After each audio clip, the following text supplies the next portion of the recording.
Hello students, welcome eight दीक्षांत edutech. मैं दीपक शर्मा, आपका मैथ्स का टीचर। और आज की इस वीडियो में हम लोग शुरू करने जा रहे हैं एक नए चैप्टर को जिसका नाम है अलजेब्रिक एक्सप्रेशन एंड आइडेंटिटीज़। तो अलजेब्रिक एक्सप्रेशन आपके लिए कोई नया चैप्टर है नहीं, आपने ऑलरेडी प्रीवियस क्लासेस में इसके बारे में पढ़ा हुआ है। ठीक है, तो हम लोग अभी आज के इस पार्ट में उन बातों को एक बार रिकॉल करेंगे, उन पर एक बार चर्चा करेंगे और फिर उसके बाद जो आपको इस क्लास में पढ़ना है उस पर चर्चा करेंगे। ठीक है, तो पहले एक बार देख लेते हैं क्या क्या हम लोग पढ़ने वाले हैं इस चैप्टर में। तो देखिए, शुरुआती हम लोग का हो रहा है मल्टीप्लिकेशन ऑफ अलजेब्रिक एक्सप्रेशन से, क्योंकि आपने प्रीवियस क्लासेस में एडिशन और सब्ट्रैक्शन सीखा हुआ है ऑलरेडी। ठीक है, तो हम लोग इस क्लास में मल्टीप्लिकेशन और डिवीजन सीखेंगे अलजेब्रिक एक्सप्रेशंस का, है ना। मतलब अगर कोई दो अलजेब्रिक एक्सप्रेशन हो तो उनको कैसे हम लोग मल्टीप्लाई कर सकते हैं, क्या मल्टीप्लाई करने के प्रोसेसेस हैं या डिवीजन करने के, उन बातों को सीखेंगे। उसके बाद एक नई चीज़ आ रही है इसमें, algebraic identities. I think previous class में भी आपने नहीं पढ़ा हो, मे भी थोड़ा बहुत आपने पढ़ा हो, बट अलजेब्रिक आइडेंटिटीज़ क्या है, इसका कॉन्सेप्ट क्या है, इस बातों को जानेंगे इस चैप्टर में हम लोग। ठीक है ना। एंड देयर एप्लीकेशन, एप्लीकेशन मतलब कि अलजेब्रिक आइडेंटिटीज़ का कहाँ हम लोग यूज़ करते हैं, है ना, यूज़ करके किस तरह के प्रॉब्लम्स को सॉल्व करते हैं, इन बातों को भी जानेंगे। Then verify standard algebraic identities. तो बेसिकली अलजेब्रिक आइडेंटिटी जिनको हम लोग फार्मूलाज भी कहते हैं, तो उन फार्मूलाज को वेरीफाई करना है, जो स्टैंडर्ड यानी जो मोस्टली हम लोग यूज़ करते हैं, है ना, ऐसे आइडेंटिटीज़ को वेरीफाई करना भी सीखेंगे। और फिर उसके बाद इनका एप्लीकेशन, अगेन वही बात कि इनको हम कहाँ अप्लाई करते हैं, कैसे प्रॉब्लम्स को सॉल्व करने के लिए इनका यूज़ करते हैं, इन पर भी चर्चा करेंगे। ठीक है, और उससे रिलेटेड न्यूमेरिकल्स करेंगे। तो मल्टीप्लिकेशन सीखने से पहले हम लोग थोड़ा अलजेब्रा के बारे में जान लेते हैं। अलजेब्रिक एक्सप्रेशन और अलजेब्रिक टर्म्स क्या क्या हैं, या उससे रिलेटेड जो डिफरेंट टर्म्स हैं उस पर थोड़ा चर्चा करना ज़रूरी है, क्योंकि जब तक आप उनको नहीं समझेंगे फिर ये जो टॉपिक्स हैं आपके लिए बहुत ही टीडियस हो जाएगा, बहुत टफर हो जाएगा आपके लिए। तो चलिए हम लोग पहले उन चीज़ों पर चर्चा कर लेते हैं। तो सबसे पहले अलजेब्रा की शुरुआत अलजेब्रिक एक्सप्रेशन को समझ के ही होता है, ठीक है ना, और terms of N algebraic expression. तो अलजेब्रिक एक्सप्रेशन है क्या, तो आपने अक्सर इस तरह के प्रॉब्लम सॉल्व किए होंगे। मैं एकदम सिंपल सा ले रहा हूँ, जैसे 2 + 2 डिवाइडेड बाई 1 - 1, एनीथिंग। इस तरह का आपने यहाँ पे एक एक्सप्रेशन बना दिया जिसमें आपने क्या यूज़ किया है, नंबर्स यूज़ किया है और mathematical operators like plus, division and subtraction के ऑपरेटर्स यूज़ किए हैं आपने, है ना। तो ये क्या बन गया, एक एक्सप्रेशन बन गया। अब इस एक्सप्रेशन में अगर आप ध्यान दें तो आपने सिर्फ न्यूमेरिकल वैल्यू मतलब न्यूमेरिक्स यूज़ किया है, नंबर्स यूज़ किया है, इसलिए हम लोग इसको न्यूमेरिकल एक्सप्रेशन भी कह सकते हैं। इसको हम लोग क्या कह सकते हैं, न्यूमेरिकल एक्सप्रेशन। शॉर्ट में लिख रहा हूँ EXP, या इसको हम लोग अरिथमेटिक, मतलब जो प्रॉपर वर्ड हम लोग यूज़ करते हैं वो होता है अरिथमेटिक एक्सप्रेशन यूज़ कर सकते हैं। ठीक है ना, न्यूमेरिकल एक्सप्रेशन बोल सकते हैं, बट जनरली हम लोग अरिथमेटिक एक्सप्रेशन यूज़ करते हैं। यहाँ पे हमने क्या किया, व्यक्त किया है कुछ नंबर्स को, या कोई सिचुएशन है, कोई प्रॉब्लम्स है, उनको नंबर्स के थ्रू व्यक्त किया है। ठीक है, तो ये हो गया अरिथमेटिक एक्सप्रेशन। अब अलजेब्रिक एक्सप्रेशन क्या होगा, तो अलजेब्रिक एक्सप्रेशन में हम लोग नंबर्स के साथ साथ कुछ अल्फ़ाबेट्स भी यूज़ करते हैं, जिनको हम लोग कांस्टेंट और वेरिएबल करते हैं। आपको याद होगा कांस्टेंट क्या होता है, तो कांस्टेंट ऐसे सिंबल्स होते हैं। तो बेसिकली जो नंबर्स हैं ये क्या है, सिंबल्स ही हैं। ये ऐसे सिंबल्स हैं जिनका वैल्यू फिक्स्ड है।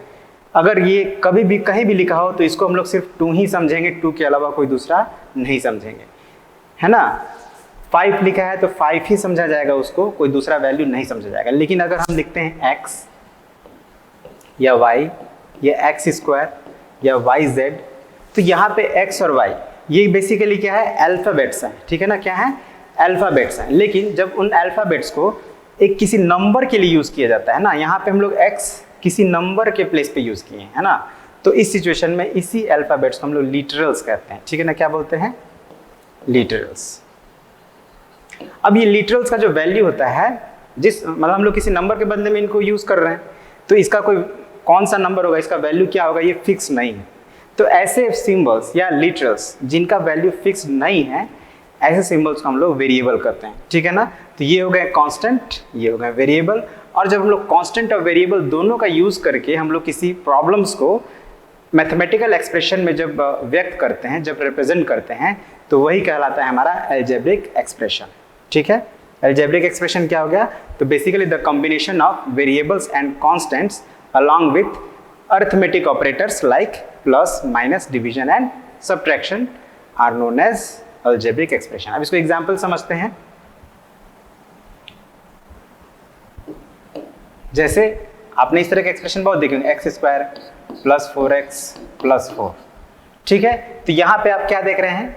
एक्स स्क्वायर का मतलब क्या होगा? x multiplied by x. अब 4x का मतलब क्या होगा? 4 मल्टीप्लाइड बाई एक्स और 4। यहाँ पे कौन कौन से ऑपरेटर्स यूज हुए हैं? तो मल्टीप्लीकेशन यूज हुआ है, प्लस यूज हुआ है और मतलब दो ही ऑपरेटर मेनली यूज हुआ है, मल्टीप्लीकेशन का और एडिशन का। तो ये जो हमारा क्या कहलाएगा, ये भी एक तरह से एक्सप्रेशन ही है, लेकिन इस एक्सप्रेशन में हमने वेरिएबल्स भी यूज किए हैं, कांस्टेंट भी यूज किए हैं, तो यही कहलाएगा हमारा अलजेब्राइक एक्सप्रेशन।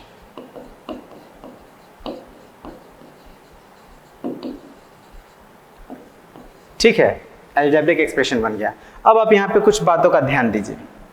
जैसे ये है हमारा एक्स स्क्वायर, ये 4x है। आपको देखने से लग रहा है कि ये तीन अलग अलग हिस्से हैं, इस अलजेब्रिक एक्सप्रेशन के तीन अलग अलग हिस्से हैं। तो जो जिनसे मिलकर, या ये हम कह सकते हैं कि ये जो अलजेब्रिक एक्सप्रेशन ये तीन चीज़ों से मिलकर बना है ना, तो इन्हीं को हम लोग टर्म्स कहते हैं। ठीक है ना, इसके एक हिस्से को हम लोग टर्म कहेंगे। तो ये अलजेब्रिक एक्सप्रेशन तीन हिस्सों से मिलकर बना है, तो यही सब तीनों जो अलग अलग सेपरेट अगर हम बात करें तो क्या कहलाएगा? अलजेब्राइक टर्म, या simply term of the algebraic expression. मतलब हम कह सकते हैं कि ये जो अलजेब्रिक एक्सप्रेशन है इसमें तीन टर्म्स हैं। ठीक है ना, या सिंपली हम लोग क्या बोलते हैं, अलजेब्रिक टर्म कहें या सिंपली टर्म भी कह सकते हैं, आई एम सॉरी। ठीक है, तो इसी तरह से अब हम लोग कैसे पहचानेंगे? यहाँ पे तो आपको साफ साफ दिख रहा है, कभी कभी उतना क्लियर नहीं होता है। तो आपको याद रखना है एक बात कि एक ऐसा अलजेब्रिक एक्सप्रेशन जिसमें जो वेरिएबल्स और कांस्टेंट का कॉम्बिनेशन है, सिर्फ मल्टीप्लिकेशन या डिवीजन से अगर यूज हुआ है तो वो अलजेब्रिक टर्म कहलाएगा। या ये कही कि वो part of the algebraic expression जिसमें सिर्फ मल्टीप्लिकेशन या डिवीजन यूज हुआ है। ठीक है ना, जैसे अब देखिए यहाँ पे ये एक अलजेब्रिक एक्सप्रेशन का हिस्सा है जिसमें क्या यूज हुआ है? मल्टीप्लिकेशन यूज हुआ है। लेकिन ये प्लस आ गया, तो प्लस जो है एज ए सेपरेटर वर्क करता है। प्लस का सिंबल या माइनस का sign as a separator work करता है। मतलब जैसे ही प्लस आया तो समझिए कि वो एक अलग टर्म हो गया। अब इसके बाद जो आएगा वो अलग टर्म होगा उस एक्सप्रेशन का, है ना, मतलब उससे वो अलग हो गया। फिर यहाँ पे एक प्लस आ गया, यानी कि ये जो इसके बाद आया है वो उससे अलग है। मतलब हम कह सकते हैं 4x जो है वो 4 और x स्क्वायर से अलग है। ठीक है, तो टर्म को कैसे हम लोग आइडेंटिफाई करेंगे? तो किसी अलजेब्रिक एक्सप्रेशन का वो हिस्सा जो सिर्फ मल्टीप्लिकेशन या डिवीजन से कंबाइंड हो वो अलजेब्रिक टर्म कहलाता है। अब हम लोग कुछ और एग्जांपल लेते हैं ताकि और क्लियर हो, है ना। जैसे 4x square minus 2xy by z plus 3y square. अब ये एक अलजेब्रिक एक्सप्रेशन है। क्यों अलजेब्रिक एक्सप्रेशन है, पहले इस पे चर्चा कर लेते हैं कि ये अलजेब्रिक एक्सप्रेशन क्यों है। तो आप देख सकते हैं यहाँ पे नंबर्स और अल्फाबेट्स, आई मीन लिटरल्स और नंबर्स, या ये कहीं कि वेरिएबल्स एंड कांस्टेंट यूज हुए हैं, और अरिथमेटिक ऑपरेटर्स भी यूज हुए हैं। कि कौन कौन से ऑपरेटर्स यूज हुए हैं? माइनस हुआ है, प्लस हुआ है, मल्टीप्लिकेशन भी हुआ है, डिवीजन भी हुआ है ना। अगर आपको नहीं दिख रहा है, यहाँ पे कहेंगे तो मल्टीप्लिकेशन डिवीजन तो नहीं दिख रहा है, तो यहाँ पे 2xy का मतलब क्या होता है? 2 multiplied by x multiplied by Y.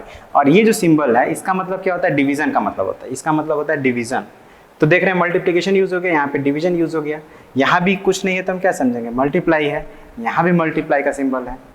ठीक है, तो यहाँ पे मल्टीप्लिकेशन, डिवीजन, माइनस और प्लस चारों ऑपरेटर्स यूज हुए हैं। तो ये सब मिलकर क्या हो गया? एक अलजेब्रिक एक्सप्रेशन हो गया। अब इसमें टर्म्स कौन कौन से हैं? तो मैंने क्या कहा था कि अगर कांस्टेंट्स और वेरिएबल्स मल्टीप्लिकेशन या डिवीजन से कंबाइन होता है तो वो part of the algebraic expression, term of the algebraic expression कहलाता है। जैसे ये देखिए 4 और x स्क्वायर सिर्फ मल्टीप्लिकेशन से कनेक्टेड है, तो this is a term of the algebraic expression. यहाँ माइनस आ गया, ये मतलब यहाँ से ये अलग हो गया, फिर अब इस माइनस के बाद ये अलग है। अब यहाँ पे आप देख रहे हैं 2 है, x है, y है और z है। ये कैसे कंबाइंड है? तो दो x और y मल्टीप्लिकेशन में कंबाइंड है और z डिवीजन से कंबाइंड है। तो ये सब मिलकर क्या हो गया? एक दूसरा टर्म हो गया इस अलजेब्रिक एक्सप्रेशन का, है ना। यहाँ पे प्लस आ रहा है, मतलब ये अलग हो रहा है। अब फिर प्लस के बाद आप देखिए 3 और y² मल्टीप्लिकेशन से कंबाइंड है, तो ये एक अलग टर्म हो गया। मतलब इस अलजेब्रिक एक्सप्रेशन में कितने टर्म्स मिले आपको? 3 टर्म्स मिले। ठीक है, आई थिंक अब आपको क्लियर हो गया होगा। दो बातें याद रखनी है कि अलजेब्रिक एक्सप्रेशन में वेरिएबल्स और constant, addition, subtraction, multiplication, division, चारों ऑपरेटर्स को यूज करते हुए कंबाइंड हो सकता है। लेकिन सिर्फ अगर टर्म की बात करें तो only multiplication and division, minus और plus as a separator work करते हैं for term of the algebraic expression. Okay, तो आई होप आपको समझ में आ गया होगा। तो अब हम लोग थोड़ा आगे की बातों पे चर्चा करते हैं। जैसे कोएफिशिएंट ऑफ ए टर्म जब आप समझ गए तो हमें उसके कोएफिशिएंट्स को भी समझने पड़ेंगे, ठीक है ना, कि कोएफिशिएंट्स किसको बोलेंगे। और फिर उसके बाद degree of N algebraic expression, ये भी समझना ज़रूरी है, क्योंकि कई बार हम लोग को सिंप्लीफिकेशन करने के लिए या कोई अलजेब्रिक एक्सप्रेशन का सॉल्यूशन फाइंड करने के लिए डिग्री वहाँ पे बहुत इंपॉर्टेंट होता है ना। डिग्री के बेस पे ही हम लोग उसको फैक्टराइज कर पाते हैं या उसका सॉल्यूशन फाइंड करना हमारे लिए इजी होता है। तो डिग्री को समझना बहुत ज़रूरी है। या किसी इक्वेशन को आइडेंटिफाई करना कि वो किस तरह का इक्वेशन है, ये सब डिग्री से हमें पता चल पाता है। और कोएफिशिएंट के हेल्प से हम लोग कॉमन करना या डिवाइड करना या ये सब थोड़ा इजी हो जाता है। तो इसको समझना बहुत ज़रूरी है। अब ये है क्या, चलिए तो एक ले लेते हैं हम लोग एक अलजेब्रिक एक्सप्रेशन का example. 4x square plus 2xy minus 5y square, एक सिंपल सा ही अलजेब्रिक एक्सप्रेशन ले रहे हैं। अब आप यहाँ पे ध्यान दें, तो जब भी आपको बात कोएफिशिएंट की करनी हो, किसी कोएफिशिएंट की बात करनी, हमको किसका कोएफिशिएंट चाहिए? टर्म। याद रखिएगा, कोएफिशिएंट हमेशा किसी टर्म का होता है। ठीक है, फिर से रिपीट कर रहा हूँ मैं, कोएफिशिएंट की जब भी बात होगी तो हमको टर्म समझना पड़ेगा, उसमें का टर्म को आइडेंटिफाई करना पड़ेगा। तो जो अभी तक हमने सीखा उसके हिसाब से आप पाएंगे कि इस अलजेब्रिक एक्सप्रेशन में 3 टर्म्स हैं। कौन कौन? फर्स्ट टर्म हो गया हमारा 4x स्क्वायर, सेकेंड टर्म हो गया 2xy और थर्ड टर्म क्या हो जाएगा? -5y square. अब एक बात आपको ध्यान रखना है, कि जब हम लोग किसी टर्म को, जैसे यहाँ पे हमने सेपरेट लिखा है, तो उस टर्म को उसके साइन के साथ हमें समझना है। जैसे ये 4x स्क्वायर, इसके पहले कोई सिंबल आपको नहीं दिख रहा है, कोई साइन नहीं दिख रहा है, तो हम इसको पॉजिटिव समझेंगे और इसके साथ अगर कुछ नहीं तो प्लस मानेंगे। ये 2xy के साथ भी प्लस है, तो प्लस को हम लोग नहीं लिखेंगे, लेकिन 5y स्क्वायर के साथ माइनस है, तो यहाँ पे हमको माइनस लगाना पड़ेगा। ठीक है ना। तो हमारा थर्ड टर्म क्या हो गया? -5y square. अब हम लोग को कोएफिशिएंट का बात करना है, तो क्या करेंगे हम लोग? इसको जो भी कांस्टेंट्स और वेरिएबल्स यूज किए हैं उसको हम लोग मतलब एक्सपैंड करेंगे, ऐसे समझ लीजिए। तो 4x स्क्वायर क्या हो गया हमारा? 4 टाइम्स x, ये हुआ ना। 4x स्क्वायर को अगर आप प्रोडक्ट फॉर्म में लिखेंगे तो क्या लिखेंगे? 4 टाइम्स x, और इसको लिखेंगे तो क्या लिखेंगे? 2 टाइम्स x टाइम्स y, और इसको लिखेंगे हम लोग -1 या सिंपली -5 भी लिख सकते हैं, टाइम्स y। ठीक है, थोड़ा रीराइट हो जा रहा है, ओवरराइट हो रहा है, बट आप थोड़ा समझेंगे इसको, है ना। ये मल्टीप्लाई का साइन है। ओके, तो आपने इसको प्रोडक्ट फॉर्म में लिख लिया जो भी टर्म्स हैं। अब यहाँ पे अगर आपसे पूछा जाए कि कोएफिशिएंट बताइए, तो कोएफिशिएंट बेसिकली हमें ये मेंशन करना पड़ता है कि किसका कोएफिशिएंट हम बताएं। जैसे फर्स्ट टर्म में अगर मैं आपसे कहूँ कि न्यूमेरिकल कोएफिशिएंट बताइए, तो न्यूमेरिकल कांस्टेंट मतलब जो नंबर वाला पार्ट है वो बताना है आपको, है ना। जैसे यहाँ पे आप देखिए तो 4 क्या है? इसका नंबर वाला पार्ट है, तो इसका न्यूमेरिकल कोएफिशिएंट क्या हो जाएगा? 4। ध्यान दीजिएगा, बातों पर ध्यान दीजिएगा। ये जो टर्म है हमारा 4x स्क्वायर, इसका न्यूमेरिकल कोएफिशिएंट क्या हो जाएगा? 4 हो जाएगा, ठीक है ना। 2 भी न्यूमेरिकल वैल्यू, लेकिन हम लोग एक्सपोनेंट पे ध्यान नहीं देना है, हमें ध्यान देना है जो, जैसे अगर आपने इसको प्रोडक्ट फॉर्म में किया तो क्या हो गया? x इंटू एक्स, तो इसमें न्यूमेरिकल वैल्यू 4 है, तो the numerical coefficient of this 4x square is 4। अब यहाँ पे अब देखिए इसमें न्यूमेरिकल पार्ट कौन है, 2 है, तो इसका न्यूमेरिकल कोएफिशिएंट क्या हो जाएगा 2। और यहाँ पे जो थर्ड टर्म है हमारा 5y², इसमें न्यूमेरिकल पार्ट क्या है -5, तो इसका जो न्यूमेरिकल कोएफिशिएंट होगा -5। तो अभी आपको मन में हो सकता है थोड़ा सा कंफ्यूजन हो जाए कि 4, 2 और -5 न्यूमेरिकल कोएफिशिएंट है, तो क्या और भी कोएफिशिएंट हो सकते हैं क्या? तो यस, बिल्कुल हो सकते हैं। इसका जो हर एक फैक्टर होगा वो एक कोएफिशिएंट होता है, ठीक है ना। जैसे अब अगर मैं कहूँ कि हमको फर्स्ट टर्म में आप x² का कोएफिशिएंट बताइए, x² का, तो अगर x² का आपसे पूछा जाए तो आपको क्या करना है, x² को आप साइड कर लीजिए। तो x² को आपने जब साइड कर लिया तो बचा क्या, 4, तो the coefficient of x² is 4, ठीक है। उसी तरह से अगर इसमें हम लोग सेकंड टर्म में पूछे कि आप y का कोएफिशिएंट बताइए, y का, तो y क्या है आपका, ये है y, तो y को आप हटा लेंगे तो क्या बचा, 2x बचा, मतलब the coefficient of y is 2x, ठीक है। और थर्ड टर्म में अगर मैं पूछूं कि y का कोएफिशिएंट बताइए, y का, तो यहाँ पे तो y² है, y आपको नहीं दिख रहा है, तो आप इसको प्रोडक्ट फॉर्म में लिख दीजिए। अब प्रोडक्ट फॉर्म में देखना है तो एक y की बात करें तो एक y को आप समझिए कि हटा लीजिए, साइड कर लीजिए, तो क्या बचा -5y, तो y का कोएफिशिएंट क्या हो जाएगा, -5 एंड y। इन्हीं बातों का आपको ध्यान रखना है, मतलब जिस फैक्टर का कोएफिशिएंट पूछा जाए उस फैक्टर को आपको समझिए कि उस टर्म से हटा देना है, जो बचा वही उस फैक्टर का कोएफिशिएंट होगा। तो मोस्ट ऑफ द टाइम हम लोग ज़्यादातर न्यूमेरिकल कोएफिशिएंट का ही बात करते हैं, ठीक है ना, तो इसीलिए मैंने पहले न्यूमेरिकल कोएफिशिएंट का ही चर्चा कर दिया। ज़्यादातर समय हम लोग न्यूमेरिकल कोएफिशिएंट की बात करें, जैसे हमारा फर्स्ट टर्म का न्यूमेरिकल कोएफिशिएंट है 4, सेकंड टर्म का न्यूमेरिकल कोएफिशिएंट है 2 और थर्ड टर्म का न्यूमेरिकल कोएफिशिएंट है -5, तो इसीलिए मैंने इसके बारे में चर्चा की। हाँ, कभी कभी आपको हो सकता है जब हम लोग कॉमन यूज़ करते हैं तो जो हमारा फैक्टर कॉमन होता है उसको हटा लेते हैं, तो जो बच गया वो समझ लीजिए कि उस फैक्टर का कोएफिशिएंट है, ठीक है। तो ये बातों पर ऑलरेडी प्रीवियस क्लासेस में बहुत अच्छे से चर्चा हुआ होगा, और जो अभी मैंने आपको डिस्कस किया आपको थोड़ा जो बातें हैं वो रिकॉल जरूर हो गई होंगी, आई एम श्योर, ठीक है। तो हम लोग अब आगे बढ़ेंगे। अच्छा हाँ, इसमें एक और टर्म है degree of N algebraic expression, इस पर भी चर्चा कर लेते हैं।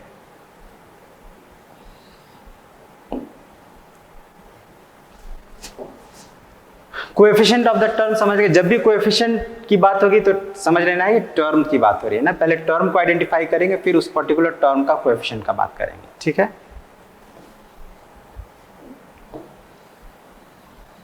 अब डिग्री क्या है, तो डिग्री के लिए भी हम लोग एक एग्जाम्पल समझते हैं।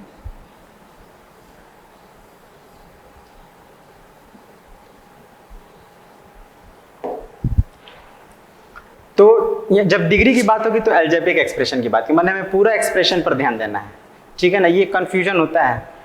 डिग्री की बात होगी तो पूरा algebraic expression, I am sorry, algebraic expression पर ध्यान देना है। जैसे एक एग्जांपल लेते हैं बहुत सिंपल सा, x³ + 4x² + 3x - 7, ये एक अलजेब्रिक एक्सप्रेशन है।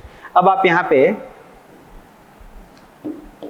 पूरा अगर आपको ऑब्जर्व करेंगे, पूरा ऑब्जर्व करेंगे अलजेब्रिक एक्सप्रेशन को, तो इसमें 4 टर्म है, एक ये टर्म है, एक दूसरा ये है, तीसरा ये, 4 है। अब इन चारों टर्म्स को फिर अगर आप ऑब्जर्व करें तो इसमें हमारा जो वेरिएबल यूज हुआ है x, इसका जो मैक्सिमम पावर कितना है, 3 है, ठीक है ना, मैक्सिमम पावर कितना है, 3 है। तो डिग्री क्या हो जाएगा इस एक्सप्रेशन का, डिग्री इज इक्वल टू 3 हो जाएगा, है ना। मैक्सिमम लेना है, देखा जाए तो यहाँ पे हमारा एक्सपोनेंट 2 है, यहाँ पे 3 है, यहाँ पे 1 है और यहाँ पे है ही नहीं, तो नहीं है तो उसको 0 मानेंगे। जिस टर्म में वेरिएबल हो ही नहीं, यानी सिर्फ कांस्टेंट हो, तो उस कांस्टेंट टर्म का जो पावर होगा या डिग्री होगा वो हमेशा 0 होगा, ये बात याद रखना है। तो 0, 1, 2, 3 हमने तीनों का पावर को मेंशन कर दिया। अब हाईएस्ट कितना है, 3 है, तो जो इस अलजेब्रिक एक्सप्रेशन ये जो बना है हमारा, उसका डिग्री कितना हो जाएगा, 3।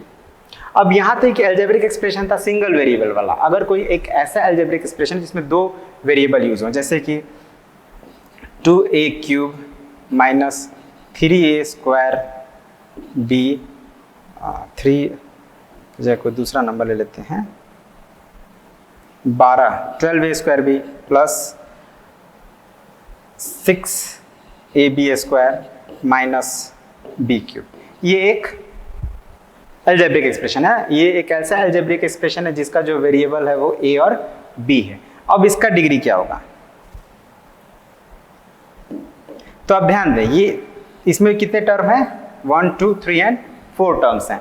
अब यहाँ पे ये जो a है इसका मैक्सिमम पावर कितना है, 3 है, तो 3 लिख देते हैं।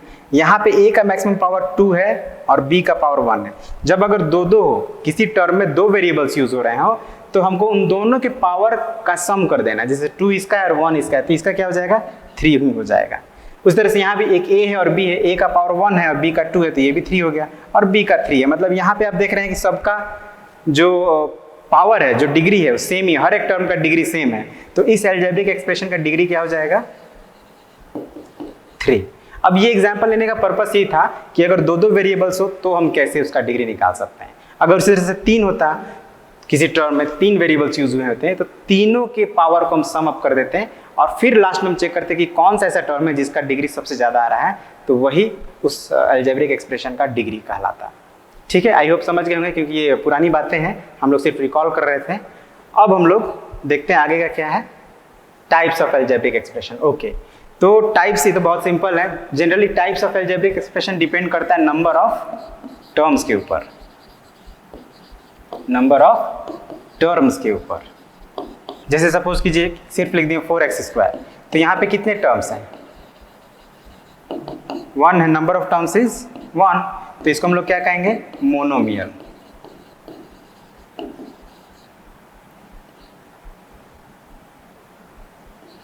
ठीक है, ये जो हमारा ये एक, यहां से मैं हट जाता हूं, 4x², ये एक अलजेब्रिक एक्सप्रेशन ही है जिसमें सिर्फ एक ही टर्म है, तो इसको हम लोग कहेंगे मोनोमियल। कुछ ऐसे भी हो सकते हैं जैसे x² + y। ठीक है, अब ये भी एक अलजेब्रिक एक्सप्रेशन ही है, इसमें कितने टर्म है, 2 टर्म्स हैं, तो इसको हम लोग क्या कहेंगे, बाइनोमियल कहेंगे। क्या कहलाएगा, ये बाइनोमियल कहलाएगा। अगर 3 कोई टर्म होता है, जैसे a² + b² + c², ठीक है, इसमें कितने टर्म है, 3 टर्म हो गए इसमें, तो इसको हम लोग क्या कहेंगे, ये कहलाएगा ट्राइनोमियल। अब आपको मन में थोड़ा सा ये आ रहा है कि ये नामकरण हम लोग कैसे याद रखेंगे, तो आप ये बातों को याद रखिए। मोनो का मतलब होता है 1, जहां मोनो लगे समझिए कि 1 है, जहां बाई लगे समझिए कि 2 है, और जहां ट्राई लगे समझिए कि 3 है। अक्सर आपने ऑब्जर्व भी किया होगा, ट्रायंगल में 3 साइड्स होते हैं, वहां पे ट्राई होता है। बाईसाइकिल, 2 पहिए वाले वाहन, 22 लगा रहता है उसमें।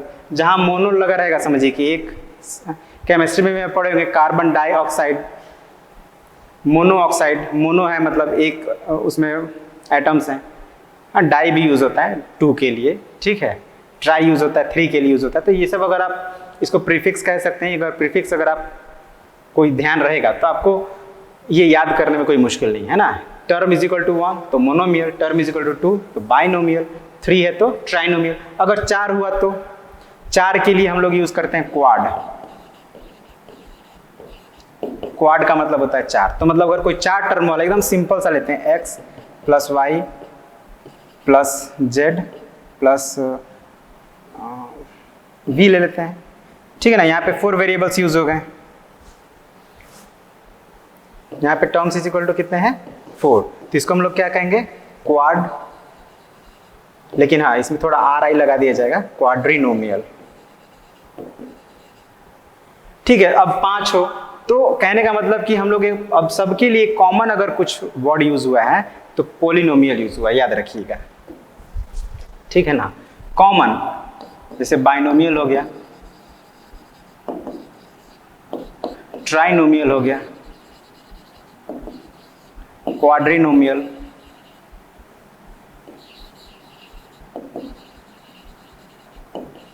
अब इन सबका अगर कोई कॉमन नेम लें तो हम लिखेंगे पोलिनोमियल, ठीक है। अब यहां पॉली का मतलब क्या हो गया, पॉली का मतलब हो गया मेनी, ठीक है ना। पॉली का मतलब क्या समझना है, मेनी, मतलब अगर मेनी टर्म्स है किसी में। अब देखो डिपेंड करता है ना, 2 को भी हम लोग मेनी कह सकते हैं, आप इंग्लिश में पढ़े हो सिंगुलर प्लूरल, अगर 1 लड़का है तो लड़का, 2 है तो लड़के, मतलब इंग्लिश में बॉयज कहेंगे। तो 2 अगर लग गया तो भी उसको मेनी कहा जाएगा। 3 है, 3 बॉयज हैं तो भी बॉयज ही होगा, 4 बॉयज है तो भी बॉयज ही होगा। ऐसा तो नहीं है कि 4 बॉयज के लिए एक अलग वर्ड यूज़ हो रहा है, 3 के लिए अलग यूज़ हो रहा है ना। तो यहाँ पे क्या है कि कुछ चीज़ों को स्पेसिफिकली नेम दिए गए हैं, जैसे 2 टर्म्स के लिए बाइनोमियल, 3 के लिए ट्राइनोमियल, 4 के लिए क्वाड्रिनोमियल।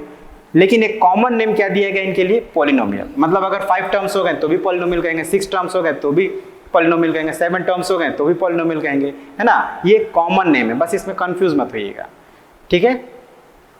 तो आई होप आपको पॉलिनोमियल समझ में आ गया होगा। और ये जो different types of algebraic expression है, लाइक मोनोमियल, बाइनोमियल, ट्राइनोमियल, क्वाड्रिनोमियल, है ना। तो ज़्यादातर हम लोग यही बाइनोमियल, ट्राइनोमियल तक ही यूज़ करते हैं, कभी कभी क्वाड्रिनोमियल। और इसीलिए जब इससे और ज़्यादा होता है तो उसके लिए कॉमन वर्ड पॉलिनोमियल यूज़ किया गया है, ठीक है। सो पॉलिनोमियल बेसिकली हमारा अलजेब्रिक एक्सप्रेशन ही होता है, एक स्पेशल अलजेब्रिक एक्सप्रेशन को ही पॉलिनोमियल कहते हैं।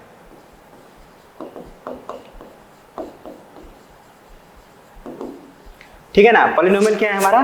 तो पॉलिनोमियल एक special type of algebraic expression है। इसको आप ऐसे समझ सकते हैं कि जो भी अलजेब्रिक एक्सप्रेशन है, या इसको रहने देते हैं, जितने भी पॉलिनोमियल्स हैं सभी पॉलिनोमियल्स अलजेब्रिक एक्सप्रेशन है, लेकिन सभी अलजेब्रिक एक्सप्रेशन पॉलिनोमियल नहीं है। मतलब polynomial is a part of algebraic expression. इसको आप ऐसे समझिए कि अगर अलजेब्रिक एक्सप्रेशन हमारा ये है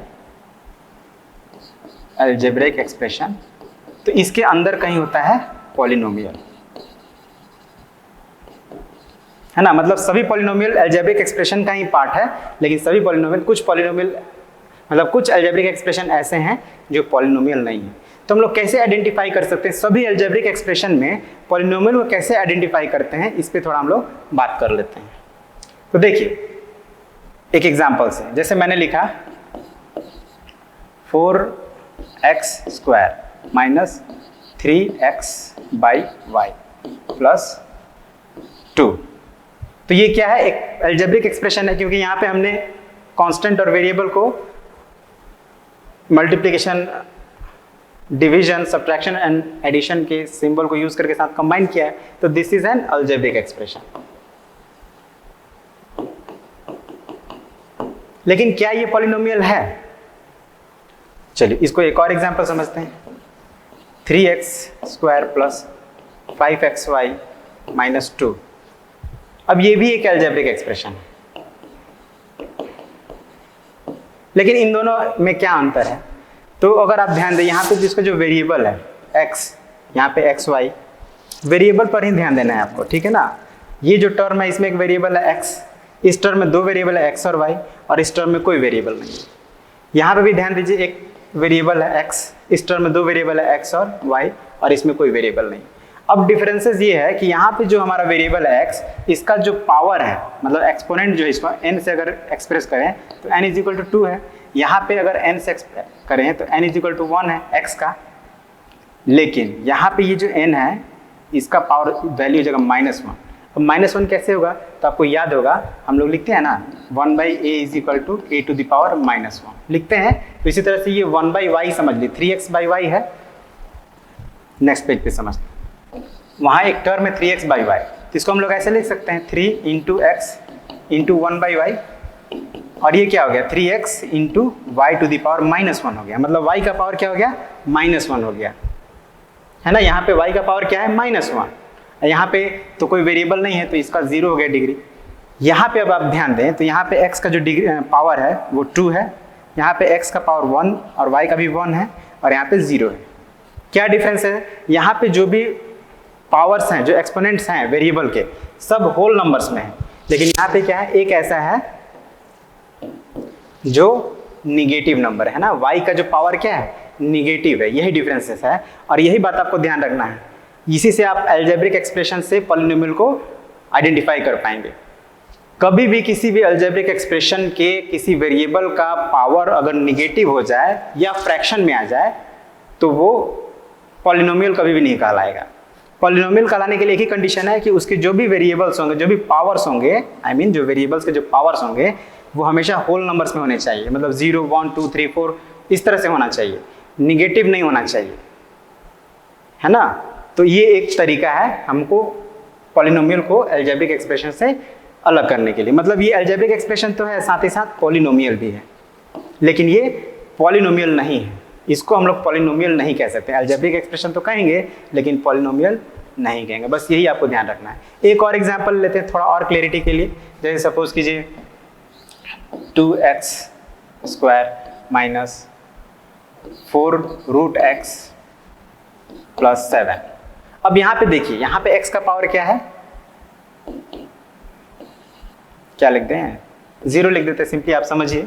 यहाँ पे x का पावर क्या है, अब ये तो रूट में है ना, आपने पढ़ा होगा, नहीं पढ़ा हो तो मैं बता दूं कि अगर कोई इस तरह से नंबर है स्क्वायर रूट ऑफ a, इसको जब आप एक्सपोनेंट के फॉर्म में कन्वर्ट करेंगे तो ये हो जाता है 1/2। अब ये 1 कहाँ से आया, तो ये 1 यहाँ वाला 1 है।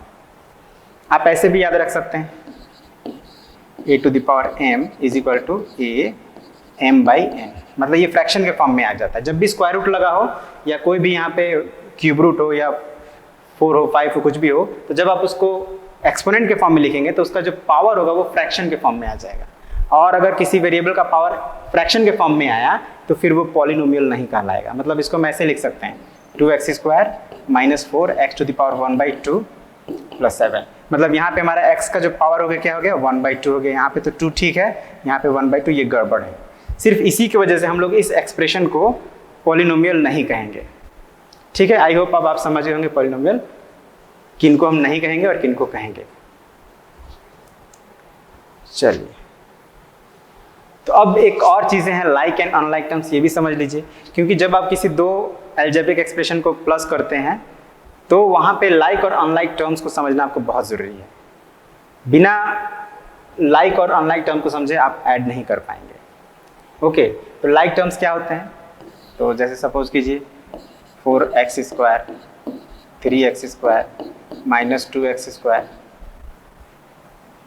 इन तीनों को अगर आप ध्यान दें तो इसका जो वेरिएबल पार्ट है ना, ये जो टर्म है इसका 2 पार्ट है, वेरिएबल और कांस्टेंट। तो जो वेरिएबल पार्ट है आप देखिए एकदम आइडेंटिकल है, x², एकदम सेम। तो ऐसे टर्म्स को हम लोग लाइक टर्म्स कहते हैं। वही दूसरी तरफ अगर ऐसा होता कुछ 4x², 3x³ -2x, तो यहाँ पे आप क्या देख रहे हैं कि आइडेंटिकल नहीं है। यहाँ पे पावर 2 है, यहाँ पावर 3 है, यहाँ पावर 1 है। तो ये क्या हो गए, अनलाइक टर्म्स। ठीक है, दीज आर अनलाइक टर्म्स।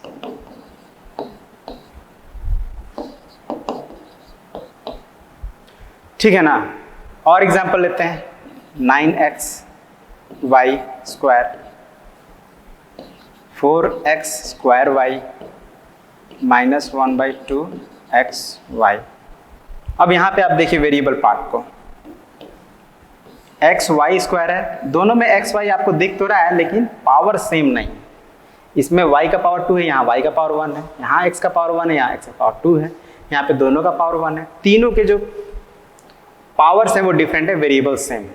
मतलब एग्जैक्टली सेम होना चाहिए, एकदम कॉपी होना चाहिए वेरिएबल पार्ट, तभी ऐसे टर्म्स को हम लोग लाइक टर्म्स कहते हैं। ठीक है, थोड़ा सा भी डिफरेंस होगा पावर में या वेरिएबल में तो वो अनलाइक टर्म्स कहलाएंगे। और एक एग्जांपल ले लीजिए 1/2x² y 9x² z 3x² y z²। अब देखिए यहाँ पे आपको x² y दिख रहा है, यहाँ भी x² y दिख रहा है, लेकिन साथ साथ z भी आ गया है, इसलिए ये डिफरेंट हो गया, मतलब अनलाइक टर्म्स हो गए।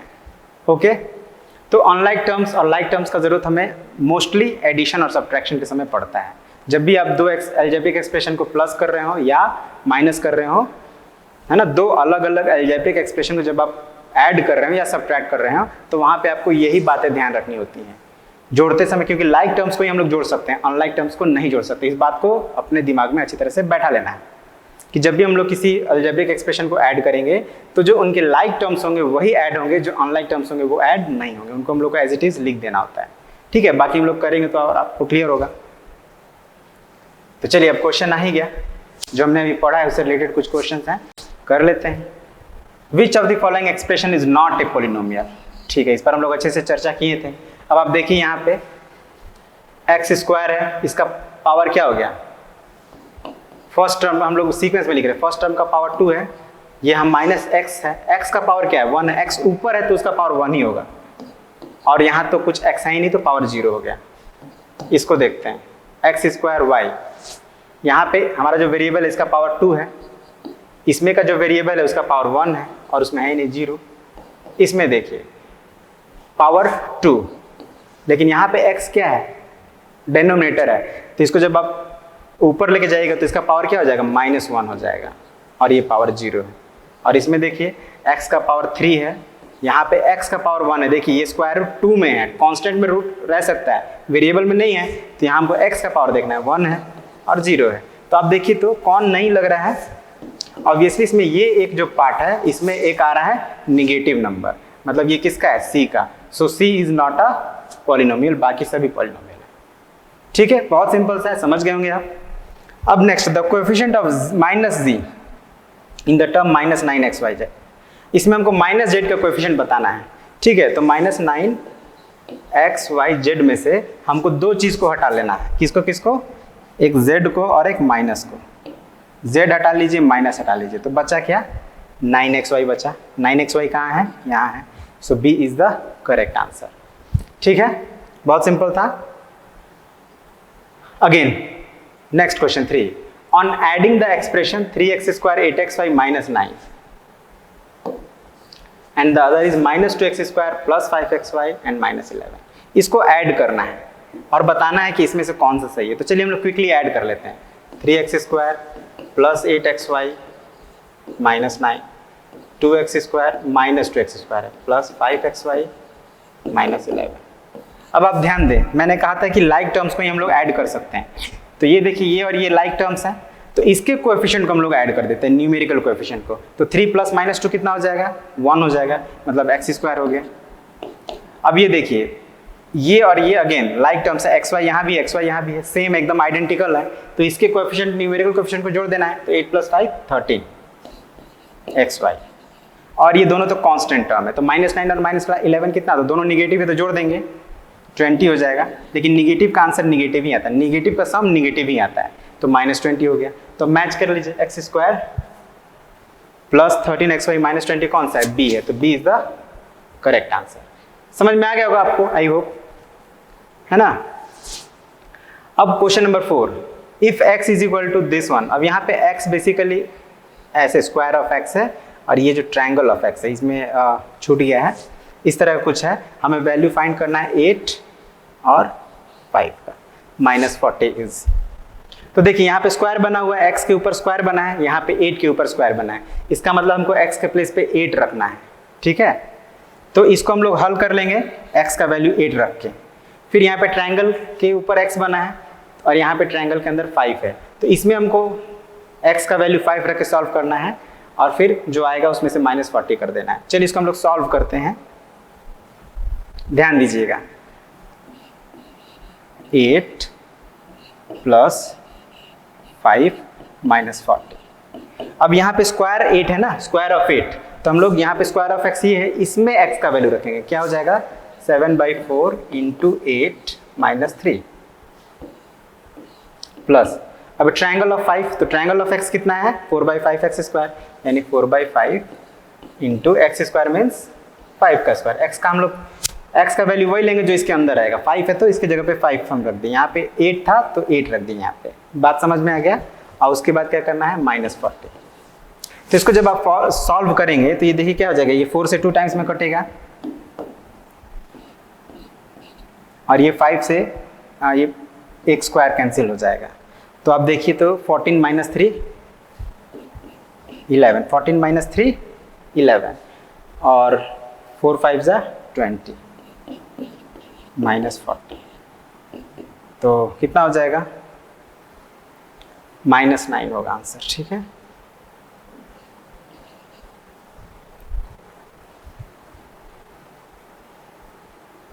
-3, 5 रखना था हमें, 5², अच्छा +10 है, सॉरी यहाँ पे +10 है, +10 है, तो यहाँ भी हम लोग +10 कर देते हैं।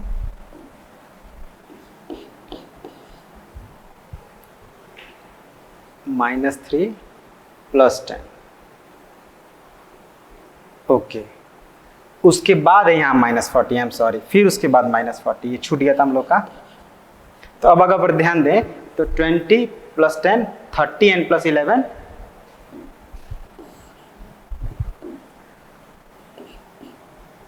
41 माइनस 40 इज इक्वल टू 1 आ जाएगा। ठीक है, तो 1 कौन सा इसमें है, डी नंबर है, तो डी इज द आंसर। फिर से एक बार समझ लेते हैं, यहाँ पे हम लोग कुछ छूट गया था, 7/4 x माइनस 3 ये ठीक है, 4/5 x स्क्वायर प्लस 10 ये प्लस 10 छूट गया था, और उसके बाद हमारा यहाँ पे एक्सप्रेशन में -40 है, तो ये -40 को फिर हम लास्ट में हम लोग लिख दिए और इसको सॉल्व किए तो कितना आ गया, 1 आ गया। सिंपल है ना। तो ये बेसिकली ये एक ऐसा ही क्वेश्चन है, ये उतना इंपॉर्टेंट नहीं है, हम लोग बस इसको सॉल्व किए ताकि हम लोग कैसे सॉल्व कर सकते हैं अलजेब्रिक एक्सप्रेशन को किसी पर्टिकुलर वैल्यू के साथ, बस इसी के लिए हम लोग करके चेक कर लिए। अब सिंपल है ट्रू और फॉल्स। तो देखिए ये बाइनोमियल है क्या, 3ab - 4a², तो ऑब्वियसली यहाँ पे दो टर्म है, एक ये और दूसरा ये, तो ये बाइनोमियल हो गया, तो ट्रू हो गया। The factors of the term 16x² are 16 and x² only, तो यस ट्रू है। हाँ, इसमें एक छोटा सा बात ध्यान देना है, एक तो 16 के फैक्टर्स अगर हम निकालते हैं 16x² के, तो देख लेते हैं फैक्टर्स का मतलब क्या होता है, वो सभी नंबर या वेरिएबल जिनसे ये डिवाइड हो जाए। तो 16 को आप ऐसे लिख सकते हैं 2 × 2 × 2 इंटू, और x को लिख सकते हैं x × x। तो आप देख रहे हैं इसके ओनली यही फैक्टर्स नहीं है, ये फैक्टर्स हैं 16 और x² are factors but not only factors. अगर आप ध्यान दें तो 8 भी फैक्टर्स हो जाएगा, 2 भी फैक्टर हो जाएगा, 4 भी हो जाएगा, तो इसीलिए हम इसको फॉल्स कर देते हैं। ठीक है, मतलब ये दोनों फैक्टर्स हैं नो डाउट, बट सिर्फ यही दोनों नहीं है, इसके अलावा भी कुछ फैक्टर्स हैं, इसलिए हम लोग इसको फॉल्स कर रहे हैं। ओके, तो दैट्स ऑल आई थिंक। तो इसी के साथ हमारा आज का ये पार्ट कंप्लीट हो जाता है। इस पार्ट में बेसिकली हमने सीखा क्या, तो हमने सीखा अलजेब्रिक एक्सप्रेशन से रिलेटेड जो इंपॉर्टेंट टर्म्स हैं और उनसे रिलेटेड कुछ हमने न्यूमेरिकल किया उनको क्लेरिफाई करने के लिए, दैट्स इट, इतना ही किया हमने। तो अब हम लोग जो नेक्स्ट पार्ट बनाएंगे उसमें हम लोग सीखेंगे कैसे हम लोग अलजेब्रिक एक्सप्रेशंस को मल्टीप्लाई कर सकते हैं ना, अलग अलग टाइप के अलजेब्रिक एक्सप्रेशन कैसे मल्टीप्लाई कर सकते हैं, इसके बारे में हम लोग नेक्स्ट पार्ट में चर्चा करेंगे। ठीक है, तो आज के लिए इतना ही रहने देते हैं। Thank you very much and have a nice day.